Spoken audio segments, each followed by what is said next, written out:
Just when we've been told that the worst was past for the Eurozone, can one man alone light the fuse of a fresh crisis? Silvio Berlusconi has ordered his cabinet ministers to slam the door of Italy's grand coalition. Officially, it's over a hike in value-added tax. But critics claim the 77-year-old former prime minister is simply holding the country hostage over the Senate's upcoming vote to bar him from office. Berlusconi cabinet members, like Interior Minister Angelina Alfano, are trying to hedge their bets. Alfano, you see here watching on as the Prime Minister speaks, claiming he's pro-Berlusconi, but in a different way. Those ministers still resigning, and Enrico Letta, the Prime Minister, is still going to have a tough time cobbling together another coalition. This has markets worried. The last time Italians went to the polls, it took nearly 2 months to form a government. More gridlock in Rome could kill the promise of a timid recovery inside the Eurozone's third largest economy, argue some. It's not just in Italy, by the way, where politics can seem a little broken these days. The latest nation to see the far right make big inroads is neighboring Austria, which voted in a general election this Sunday. Today, in the France 24 debate, we are looking at Berlusconi turning the tables on his rivals. With us from Brussels, member of the European Parliament from Berlusconi's PDL party, Fabrizio BERTOT. We say BERTOT like the French, I suppose. Is that the proper way to pronounce it? No, my correct name is BERTOT. BERTOT, oh, there you go. BERTOT, with the T at the end. Okay, let's state the record straight. Put the record straight. Thanks for that. Fabrizio BERTOT joining us from Brussels. Yes. From London, Costas LAPAVITSAS, author of Crisis in the Eurozone. Welcome back to the France 24 debate. Welcome back as well to Francesco SARACENO of the French policy watchdog, the OFCE, Thomas FRIANG, who is the founder of Youth Diplomacy. Welcome back as well. And we welcome Valentin KREILINGER of the pro-Europe think tank Notre Europe, Our Europe. The France 24 debate, where you can always join the conversation on Facebook and on Twitter, our hashtag F24debate. Right now, Fabrizio BERTOT, a meeting of Silvio Berlusconi's PDL party taking place. There's been some dissent in the ranks over the fact that those 5 cabinet members have slammed the door of the coalition. First of all, let's state the record clearly here. Are you, did they do the right thing following Berlusconi's order to leave the government? Yes, I suppose they did, because the opinion is that the crisis economic can't support an increase of the VAT tax. So I think that is the time to put order in our accounts, but we can't do it at the expenses of citizens. Is this really about raising VAT, or is this about stopping Silvio Berlusconi from being barred from office? No, it's not a problem of Berlusconi, the person or the politics rule, because if he wanted to do something, he had to do it last week. The problem is exclusively economic. I just saw an agency about Berlusconi that he declared that he is ready to vote all the economics laws and arguments in the next week. So we are ready to do our part for the improvement of what is necessary, but that we need election because people have to choose between tax party and no tax party. Francesco Saraceno, is this about raising the VAT? Well, I'm an economist, so there are many issues here in Italy. One of them is, of course, Berlusconi, who's holding hostage the whole political system because of his personal affairs.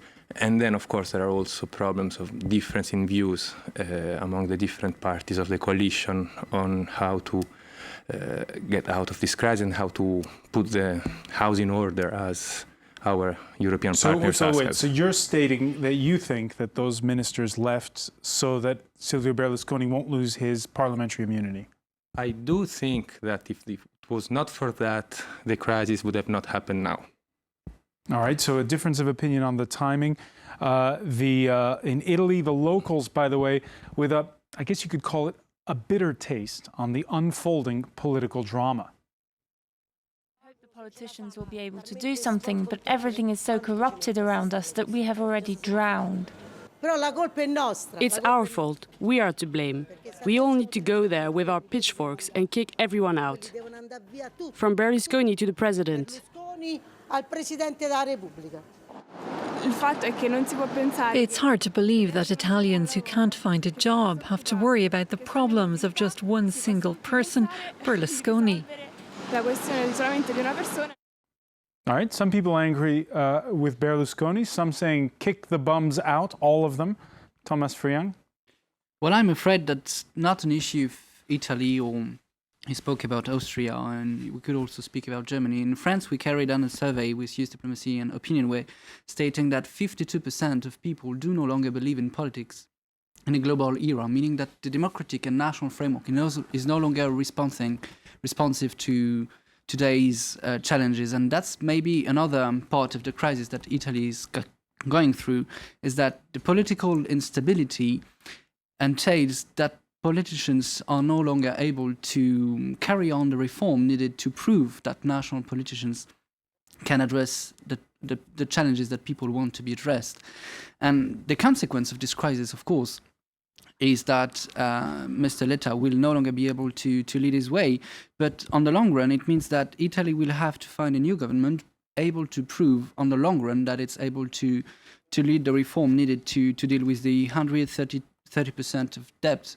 All right, we'll get back to the issue of how to deal with the crippling debt in Italy. But first, let's go to Rome, and Senator Lucio MALAN joins us now. He's also with Silvio Berlusconi's PDL party. Just come out of a meeting of the party where they have been discussing the party's stance. Now, what would you say was the crux of it? Because we've been hearing the last 24 to 48 hours, some within the party wavering over Berlusconi's order to quit the government.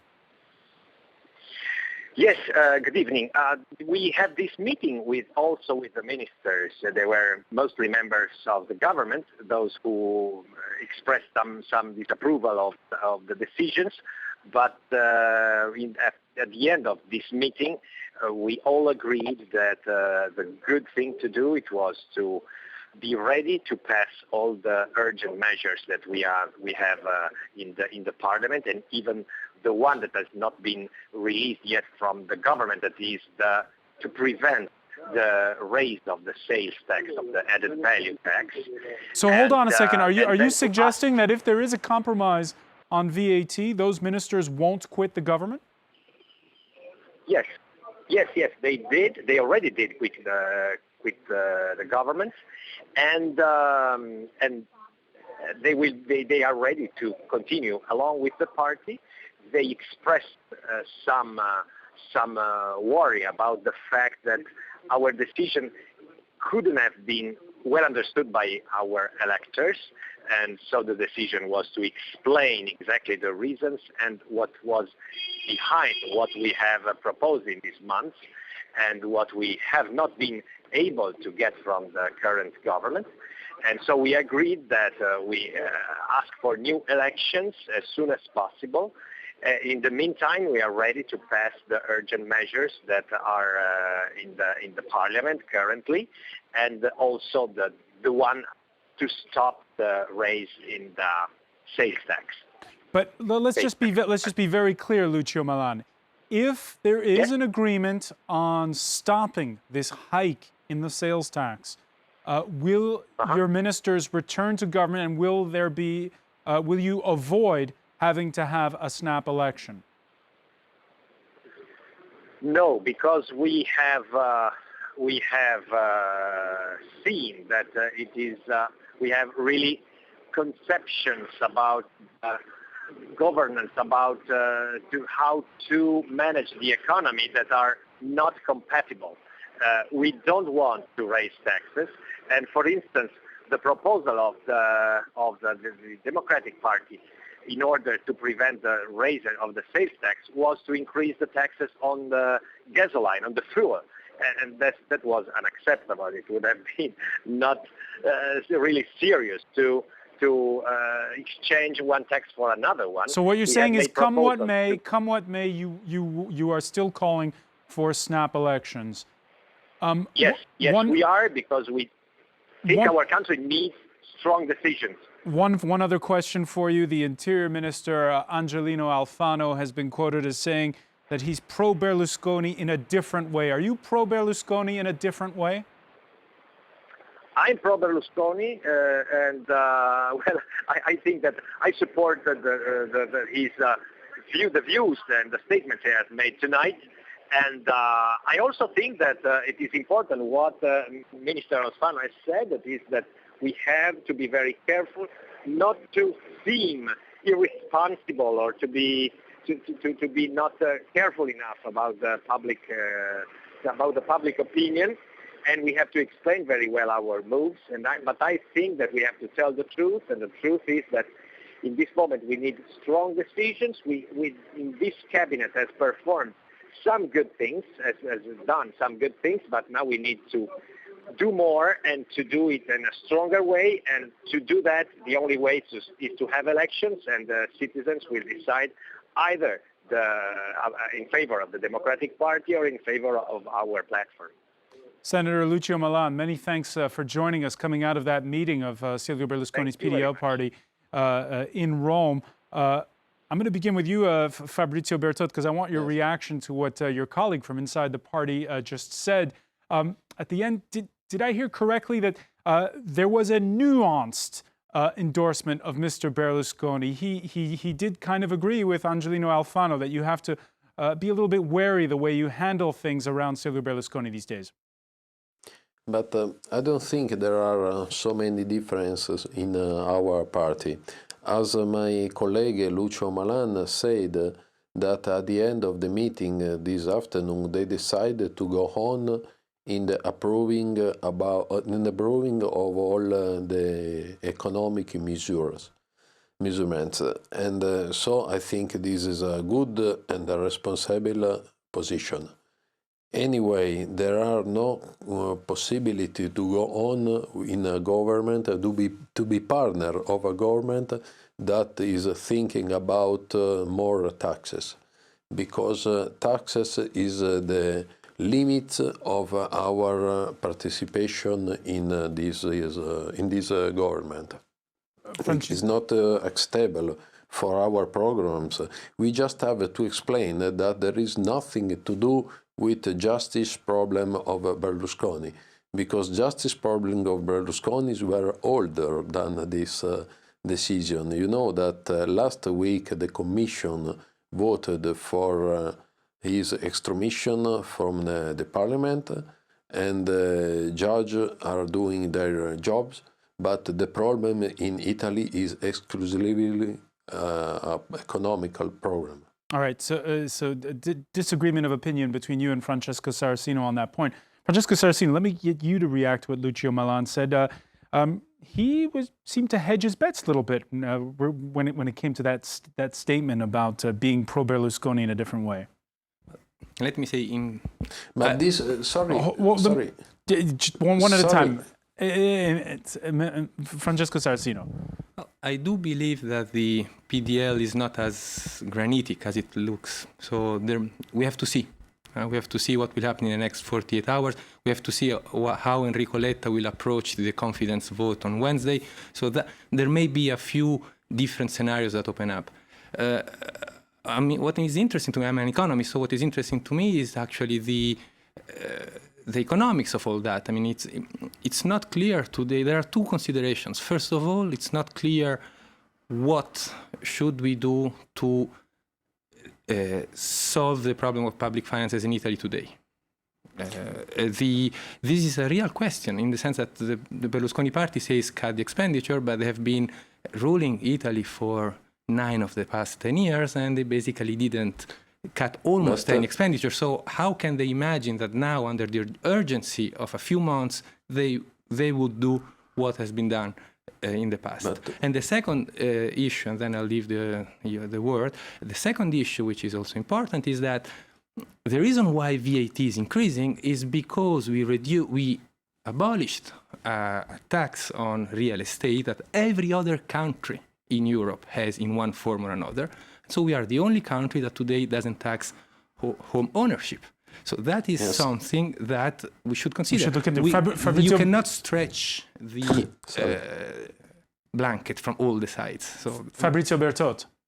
Yes, but I don't agree because there are two questions.